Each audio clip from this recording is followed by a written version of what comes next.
안녕하세요. 지난 시간에 세일에 직접적인 영향을 주는 어페어런트 윈드에 대해 알아보았습니다. 이번 시간부터 3회에 걸쳐 세일 파워를 결정하는 요소 3가지에 대해 알아보고 그 요소들을 조절하는 방법을 알아보도록 하겠습니다. 먼저 오늘은 첫 시간으로 앵글 오브 어택, 받음각에 대해 살펴보도록 하겠습니다. 우리가 바람이 불어오는 쪽인 풍상으로 세일링을 할 때 앵글 오브 어택은 세일 파워를 위한 가장 중요한 요소입니다. 먼저 세일의 러프와 여기 러프와 리치를 연결한 이 선 코드라인과 세일에 들어오는 어페어런트 윈드가 이루는 각을 앵글 오브 어택, 받음각이라고 합니다. 이 앵글 오브 어택의 크기에 따라 세일에 작용하는 힘이 결정되고 이 앵글 오브 어택이 커지면 세일이 받는 힘이 그만큼 커집니다. 이 앵글 오브 어택을 크게 하기 위해서는 두 가지 방법이 있는데요. 먼저 메인 시트를 당겨서 붐을 안으로 당겨주는 방법이 있습니다. 그러면 이렇게 각이 커지면서 세일이 받는 힘도 커지게 됩니다. 그리고 또 다른 방법은 러더를 이용해서 배를 베어 어웨이, 풍하 쪽으로 내려주는 방법입니다. 이렇게 하면 앵글 오브 어택이 이렇게 크게 됩니다. 그런데 여기서 하나의 의문이 생기시죠? 세일을 얼마나 당겨주어야 하고 배의 방향을 얼마나 베어 어웨이 해주어야 하는가? 그리고 이 세일이 파워를 너무 많이 받으면 배가 옆으로 기울어진다고도 들었는데 코스에 맞는 앵글 오브 어택은 어떻게 할 수 있을까? 자, 지금부터 하나씩 알아보도록 하겠습니다. 자, 지금부터 앵글 오브 어택을 받음각이라고 하겠습니다. 지금 범주하는 보트를 보시면 받음각이 굉장히 작은 것을 볼 수 있습니다. 이 상태의 경우 세일에 파워가 생기지 않아 스피드를 낼 수 없습니다. 그리고 이 상태에서는 세일에 파워를 주기 위해, 즉 받음각을 크게 하기 위해 세일을 더 당기는 것은 의미가 없고 배를 베어 어웨이, 풍하로 내려주는 방법이 있습니다. 자, 지금 배를 조금 베어 어웨이 했는데요.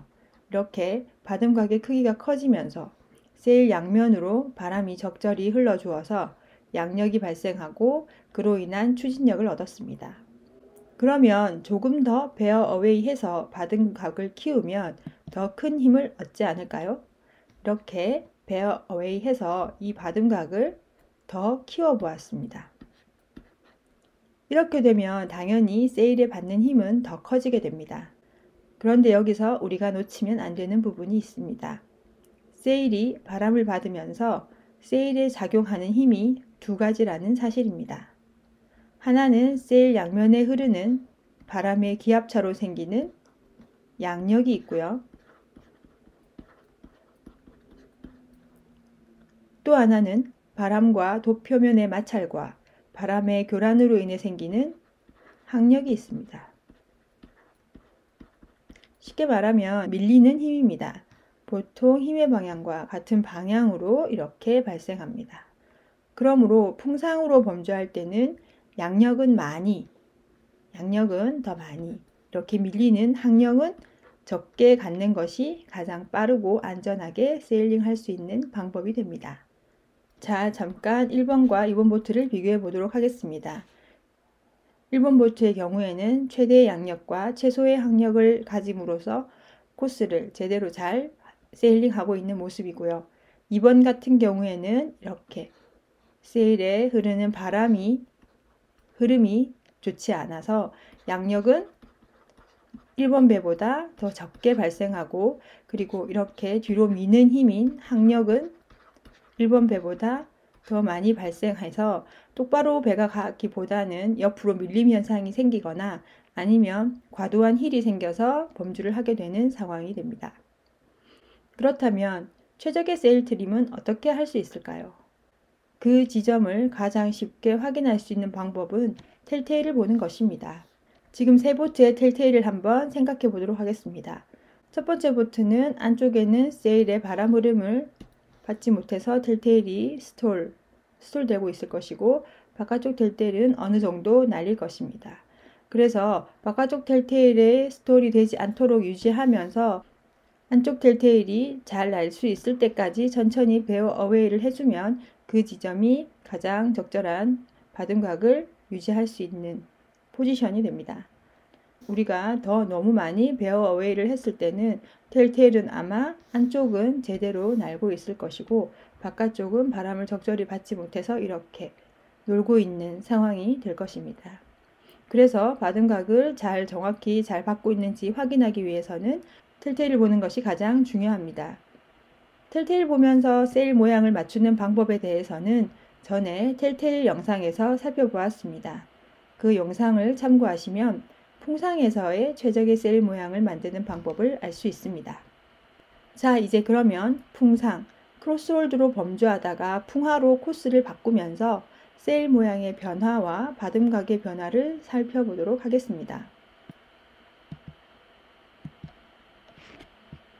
자, 다시 한번 보시겠습니다. 풍상에서 빔리치까지 배 코스를 변경하였습니다. 여기서 변하지 않는 것은 바듬각입니다. 자, 베어 해주면서 세일도 조금 나가 있는 것을 볼 수 있습니다. 그리고 조금 더 베어 해주고 세일도 조금 더 놓아 주었습니다. 지금 보셨듯이 코스를 변경하면서 세일을 계속 트리밍 해주어 계속 최적의 바듬각, 적절한 바듬각의 크기를 유지하도록 하였습니다. 자, 이번에는 좀 더 풍하로 배를 베어 어웨이 해 보았습니다.